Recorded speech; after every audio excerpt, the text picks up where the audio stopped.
Hey everyone, welcome back to my channel. Today, we're unboxing and testing the boot speed of the WD Green SN350 500GB NVMe SSD. I bought this product at Rs 3,600 and I'll drop the purchase link in the description. Let's see what's inside the box.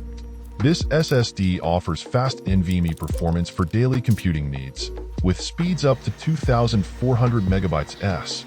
You can use it for both laptops and desktops, making it a versatile choice. Installation was straightforward, and it instantly boosted my computer's performance. The only issue I encountered was not finding the screw for installation. It would be great if they provided one, but I managed to install it without the screw. Now, let's see the boot speed.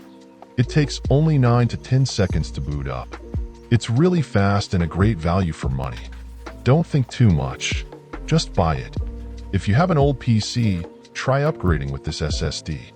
It's a beast, and the price is reliable. That's it, guys. I hope you like this video. I'll be testing more game benchmarks on this SSD in upcoming videos. Make sure to like, subscribe, and hit the bell icon for notifications. See you next time.